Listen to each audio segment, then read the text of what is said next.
um dia. Afirmação sob todos os pontos de vista indiscutível. Contudo, o que acontece além da morte? Haverá vida? Terminará tudo? A ânsia pela satisfação dos sentidos, o imediatismo, a ignorância ou mesmo o orgulho são razões para que poucos procurem se interessar ou aprofundar na questão. A superstição, todavia, vai sendo superada pela multiplicidade de provas sobre a continuidade da vida. A inerente apreensão a respeito da sobrevivência acompanha a humanidade desde épocas imemoriais. Isso e parte das ações desenvolvidas no último século para obter-se a certeza da continuidade da vida vão ser revistas por nós na sequência deste programa.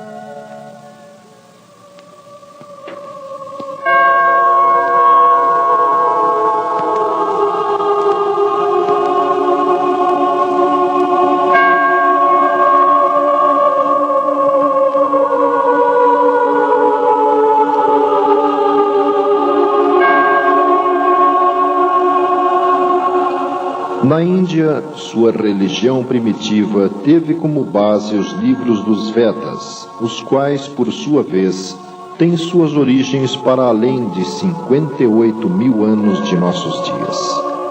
Monoteístas, tendo em Krishna o principal divulgador de seus ensinos, apregoavam que o corpo, envoltório da alma que aqui faz sua morada, é uma coisa finita, porém, a alma que o habita é invisível, imponderável e eterna.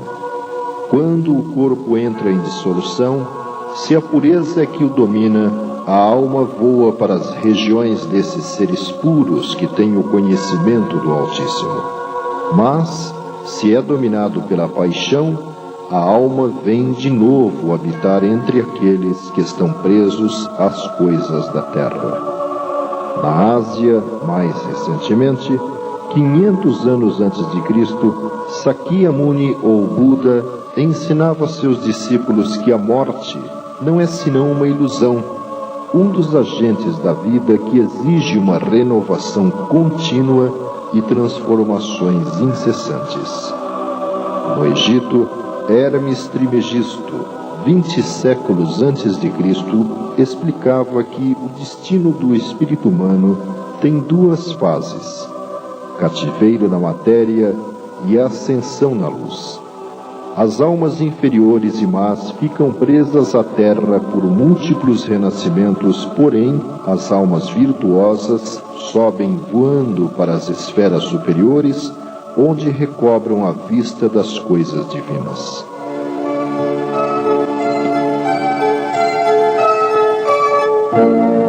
No judaísmo, não há noção clara a respeito da imortalidade.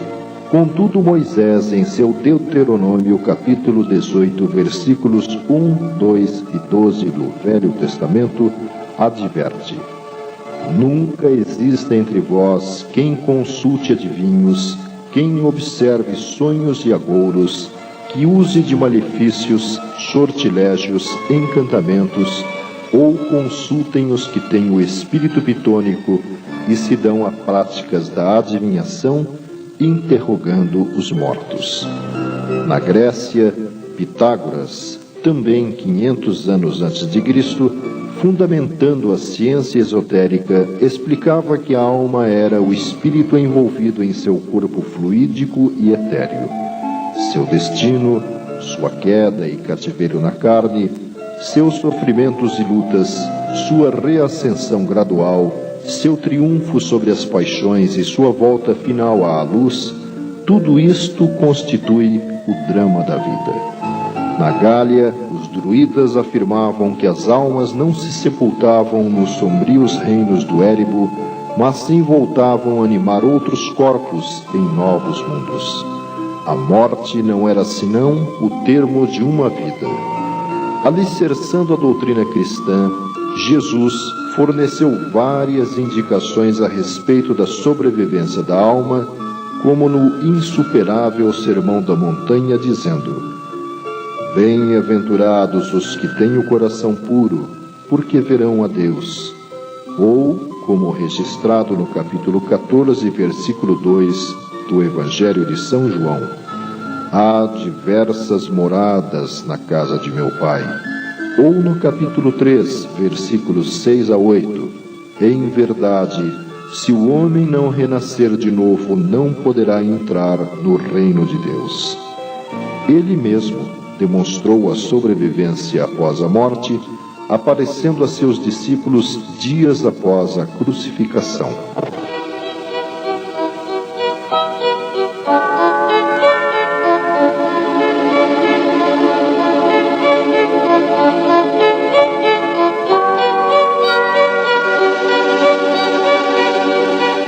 Em meados do século XIX, através de duas adolescentes de Hydesville, Nova York, desencadeava-se um processo de intercâmbio entre os chamados vivos e os mortos que objetivamente positivava a realidade extrafísica. Tal método, levado para a Europa, passou anos depois a ser estudado de forma criteriosa por Hippolyte Denisard Leon Rivail, o qual se tornaria conhecido como Allan Kardec. De suas pesquisas nasceu a série de livros popularizado como Codificação Kardeciana. O mundo dos espíritos desencarnados começava a ser descoberto através do processo de comunicação denominado por Kardec como mediunidade e analisado detalhadamente em O Livro dos Médiuns. Já a questão da morte foi meticulosamente verificada por Kardec em O Céu e o Inferno, ou A Justiça Divina segundo o Espiritismo, obra publicada em 1865, notadamente em sua segunda parte, onde o codificador apresenta depoimentos de 66 espíritos obtidos por via mediúnica e agrupados conforme o tipo de desenlace do comunicante.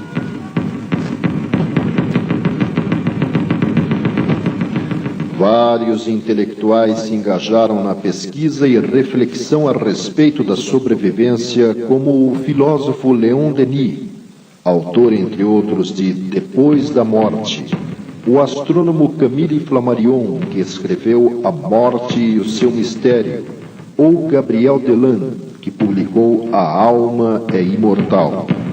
Outros cientistas aprofundaram investigações sobre as manifestações dos sobreviventes à morte, como o químico inglês William Crookes, que em 1874, pela médium Florence Cook, obteve e fotografou a materialização do espírito de Kate King, ou o físico e astrônomo alemão Friedrich Zollner, o qual em 1877, após estudos com o médium inglês Henry Slade, propôs a existência da quarta dimensão da matéria. Os mortos passaram a utilizar inúmeros médiums para intercâmbio entre os dois mundos, tais como Eleanor Piper, Elizabeth Desperance, Eusápia Paladino, entre outros, que na Europa e nas Américas permitiam aos espíritos se manifestar de forma ostensiva aos chamados vivos, através de fenômenos de materialização, escrita direta, cura, ou, em outras palavras, por meio de variados efeitos intelectuais e efeitos físicos.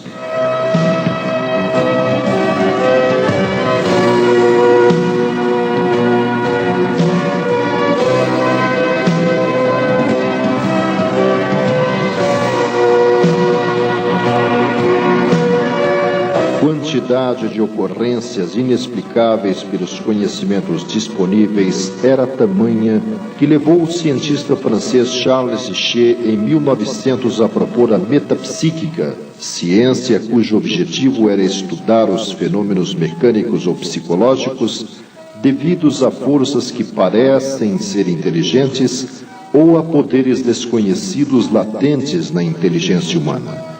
Em parte, seguindo a mesma linha de Kardec, o criminalista italiano Ernesto Bosano organizou na década de 20, com a colaboração de diferentes médiums, livros como A Morte e Seus Mistérios, A Crise da Morte, entre outros, reunindo e analisando depoimentos de espíritos comunicantes. Em 1932, no Brasil, é lançado O Parnaso de Além Túmulo, obra reunindo poemas de 56 autores, cujo estilo e forma foram reconhecidas por respeitados críticos literários. O médium, um humilde mineiro, então com 21 anos de idade, de instrução primária, chamado Francisco Cândido Xavier, iniciava uma jornada que ultrapassou 60 anos, recebendo mensagens assinadas por mais de 1000 espíritos, enfeixados em mais de 300 livros.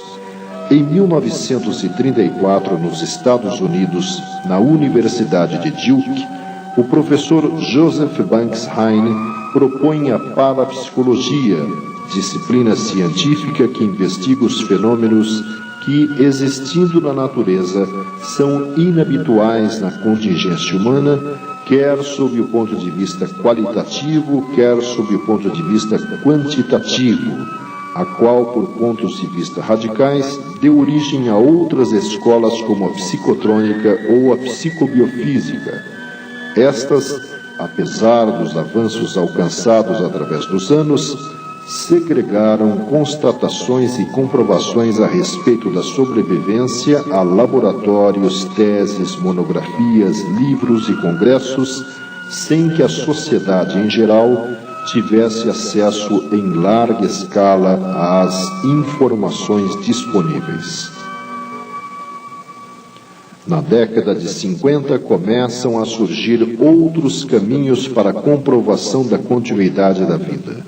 No Brasil, em Congonhas do Campo, Minas Gerais, o espírito de um médico alemão de nome Adolf Fritz, tendo como médium um servidor público modesto chamado José Pedro de Freitas ou José Arigó, realiza extraordinárias cirurgias e curas, tendo como instrumento apenas uma faca ou canivete. Essa atividade atraiu para a pequena localidade mineira cientistas, políticos e milhares de necessitados de várias partes do mundo. Na Suécia, em 1959, o artista Fredrik Jürgenson, ao ouvir uma gravação com que tentava registrar o canto de alguns pássaros, percebe na fita estranhas e inexplicáveis vozes que pareciam dirigir-lhe uma mensagem. Estava nascendo o processo de captação de vozes de espíritos por meios eletrônicos, movimento que multiplicou adeptos rapidamente como o Dr. Konstantin Haudiv e Hans Bender. Na década de 70, Raymond Moody Jr., psiquiatra americano, revela suas pesquisas através de um livro que se tornou best-seller, Vida Depois da Vida, reunindo depoimentos de pessoas consideradas mortas clinicamente e que por processos mecânicos, químicos ou espontaneamente retornaram à vida, revelando suas impressões, sensações e prováveis experiências astrais. O surgimento da obra demonstrou que outros estudiosos americanos desenvolviam trabalhos semelhantes, como a doutora Elizabeth Kübler-Ross. Na Inglaterra, aparece o livro Sinfonias Inacabadas, revelando a experiência da médium Rosemary Brown, que, embora não conhecendo nada sobre música, sob a orientação do espírito do compositor Franz Liszt, recebe páginas musicais de Beethoven, Mozart, Chopin, cujos estilos são reconhecidos por vários críticos musicais. No Brasil, sob a orientação do espírito Toulouse-Lautrec, pintores como Van Gogh, Rembrandt, Goya, Tarsila do Amaral, Picasso, entre outros, passam a acionar o médium Luiz Antônio Gasparetto na produção de obras que expressam seus estilos e características, conforme opinião de diversos especialistas. Tais pinturas, executadas com rapidez impressionante perante plateias numerosas em vários países, às vezes eram feitas usando simultaneamente cada uma das mãos e pés do médium, através dos quais surgiam trabalhos totalmente diferentes.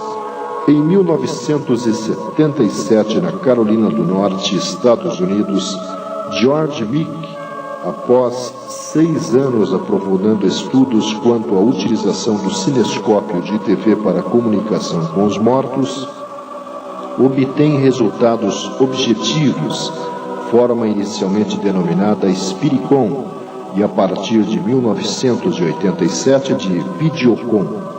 Essa operação, chamada de transcomunicação, ganha número crescente de adeptos, abrindo perspectivas otimistas para o futuro das relações físicas e extrafísicas.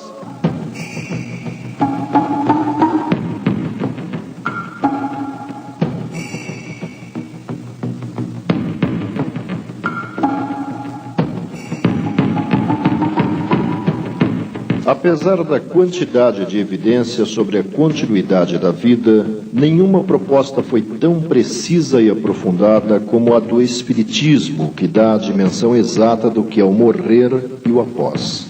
Além da citada coletânea da obra O Céu e o Inferno, de Allan Kardec, nosso século, através de inúmeros médiuns e principalmente de Francisco Cândido Xavier, viu descortinar-se a realidade pós-morte com muita objetividade. Especificamente, temos a obra Voltei, assinada pelo espírito irmão Jacó, pseudônimo do empresário Frederico Figner, e Nosso Lar, de André Luiz, que transmitiu uma série de livros colocando-se como repórter das experiências envolvendo as duas dimensões da vida. Dentre eles, Obreiros da Vida Eterna descreve as repercussões físicas e espirituais durante o processo de desencarne de um ateu, um protestante, um espírita e um católico. Naquela que é uma das mais recentes fases do trabalho mediúnico de Francisco Cândido Xavier, foram recebidas milhares de mensagens compiladas em dezenas de livros, contendo datas, nomes, fatos, descrições de situações vividas pelos remetentes e destinatários das páginas, tão ricas e variadas que absolutamente não poderiam ser do conhecimento do médium, a menos que dispusesse de sofisticado sistema de informática.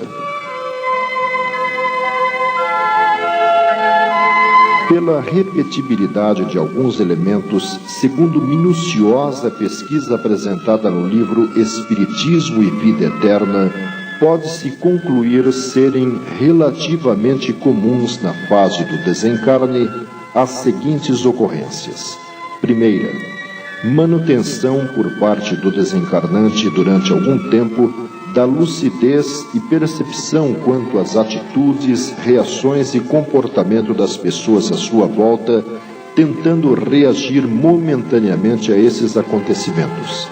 Segunda, ser acometido de um sono profundo, desmaio, torpor ou estado de inconsciência irresistível. Terceira, ocorrência de sonhos. Quarta, sensação de deslocamento do espírito para fora do corpo carnal. Quinta, visão de entidades espirituais que auxiliam no processo de desencarne.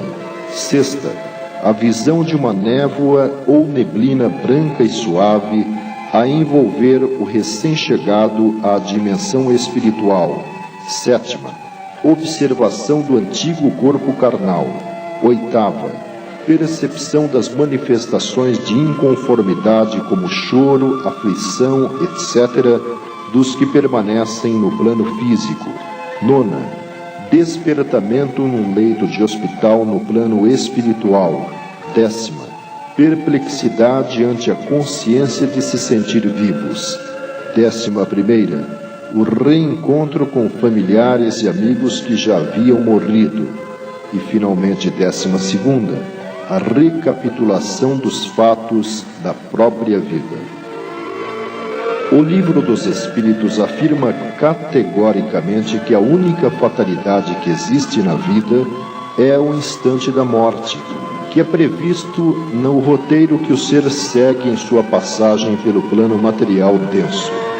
Em vista disso, a questão da eutanásia deve ser descartada em razão do sofrimento desnecessário a que se pode expor a criatura, que afinal prosseguirá vivendo, bem como no caso do suicídio, como se pode avaliar estudando o livro Memórias de um Suicida, recebido pela médium Ivone Pereira. Quanto à doação de órgãos para transplantes, dizem os espíritos que a atitude deve ser feita com despreendimento e, naturalmente, o sentido humanitário da decisão, pelos méritos de que se reveste, funcionará como atenuante, favorecendo a ação de entidades especializadas no processo do desencarne. No que se refere à cremação do corpo, os espíritos recomendam aguardar-se no mínimo um prazo de 72 horas para que o despreendimento espírito-matéria possa ser consumado. Através do médium Francisco Cândido Xavier, o instrutor espiritual Emmanuel diz: a impressão da alma no momento da morte varia com os estados de consciência dos indivíduos.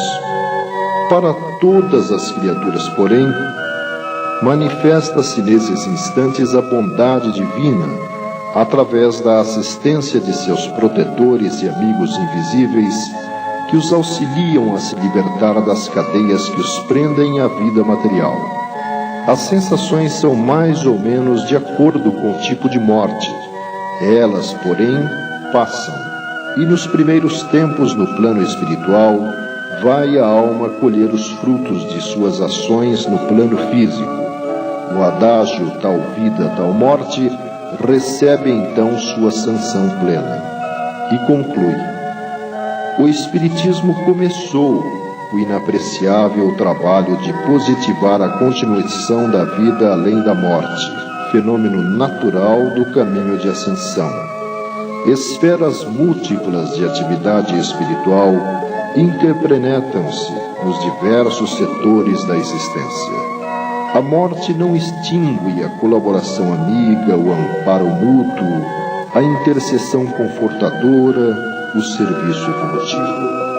As dimensões vibratórias do universo são infinitas, como infinitos são os mundos que povoam a imensidade. Ninguém morre. O aperfeiçoamento prossegue em toda parte. A vida renova, purifica e eleva os quadros múltiplos de seus servidores, conduzindo